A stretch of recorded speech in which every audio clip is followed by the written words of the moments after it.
오늘 여러분들과 함께 읽었던 성경의 말씀을 보면은 바울은 지금 우리가 실천해야 될 사랑이 무엇인지를 15가지로 설명을 하고 있어요. 자, 처음에 무엇을 얘기하냐면 사랑은 오래 참고 라고 시작하고 있고요.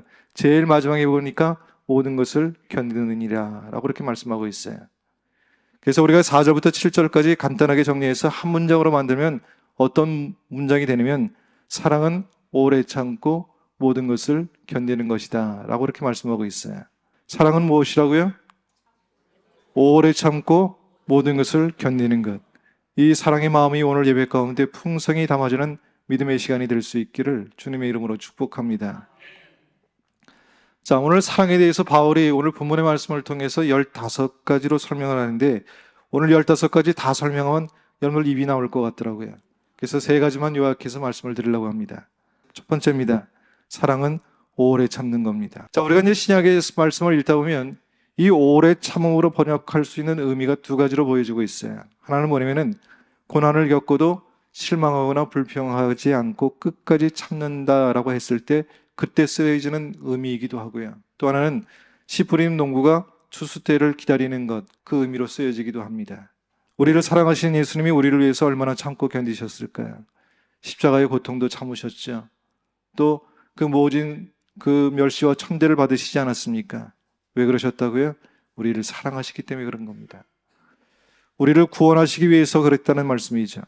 그렇다면 예수님 믿고 따르는 우리들은 우리 마음속에 때로 마음에 섭섭함이 있기도 하고요. 내 인생의 짐이 무겁다고 할지라도요. 오래 참을 수 있는 그런 믿음의 성품이 우리 가운데 있기를 주님의 이름으로 축복합니다. 믿음으로 살아가는 우리들은요. 육으로 살아가는 사람이 아니라 영으로 살아가는 사람이다 라고 하는 말씀입니다. 그래서 갈라디아서 6장 22절 말씀에 보면 오직 성령의 열매는 사랑과 희락과 화평과 오래 참음과 자비와 양선과 충성이라 라고 이렇게 말씀하고 있어요. 그러니까 성령의 인도함을 받는 사람들은 어떤 사람이라고요? 오래 참는 성품이 있다라고 하는 말씀입니다. 농부가 봄에 씨를 뿌려서 어느 때 가을이 될 때까지 추수할 때까지 기다리잖아요. 우리가 심는 것이 있다면은 기다리고 열매를 구할 수 있는 저와 여러분 될 수 있기를 주님의 이름으로 축복합니다. 자, 2번째로 사랑의 특성 가운데 하나가 뭐냐면 온유하다라고 했어요. 온유함이라고 하는 말은 어떤 뜻을 갖고 있냐면 따뜻하고 부드러운 성품을 갖고 있다라고 하는 겁니다. 사랑의 첫 번째 특징이 무엇이라고 그랬어요? 오래 참는다고 그랬죠. 이거보다 더 긍정적이고 적극적인 의미를 지니고 있는 단어라고 이렇게 보여집니다. 자, 예를 들어서 이런 거죠. 오래 참는 것이 어떤 사람이 나에게 마음에 상처를 주어줬을 때 그걸 참고 견디는 것이 오래 참는 것이라고 하면 온유라고 하는 것은 내게 그런 상처를 주는 사람에게도 친절을 베풀고 선대의 마음을 갖고 있는 것이 온유의 마음이다. 그 말씀입니다. 그래서 우리가 성경을 읽다 보면 예수님께서 속옷을 달라고 하거든 어디까지? 겉옷까지 주어라. 오리를 가자고 하면 심리까지 가주어라 라고 말씀하셨어요.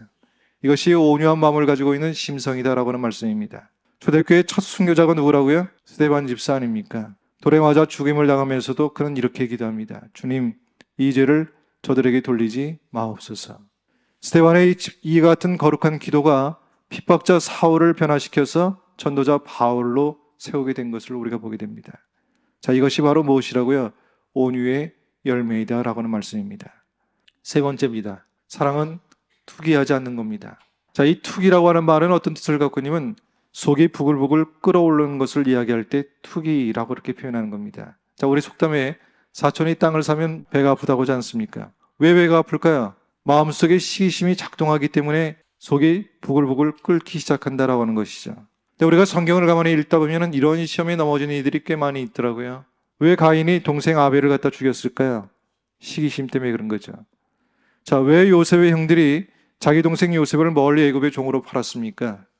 아버지의 사랑을 시기하는 그 마음 때문에 그러지 않았습니까? 어떤 분이 그런 얘기를 하더라고요.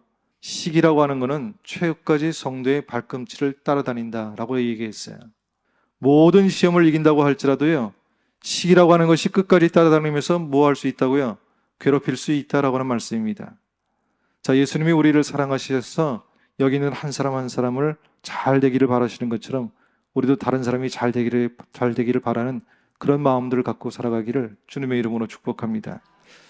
오늘 본문 앞에서 바울이요, 사랑이라고 하는 것이 얼마나 중요한지를 말씀하고 있는데 방언과 천사의 말을 한다고 할지라도 사랑이 없으면 아무것도 아니라 라고 그렇게 얘기하고 있어요. 주님이 오시면 믿음이 필요해요? 필요하지 않아요? 필요하지 않죠. 주님과 얼굴과 얼굴을 대하고 있는데 믿음이 왜 필요하겠습니까? 자, 우리가 주님이 오시는 날을 소망하며 살아가는데 주님이 오시면 소망이 필요해요? 필요하지 않아요? 더 이상 필요하지 않죠. 그런데 남는 것은 무엇밖에 없다고요? 사랑이라 라고 하는 말씀입니다.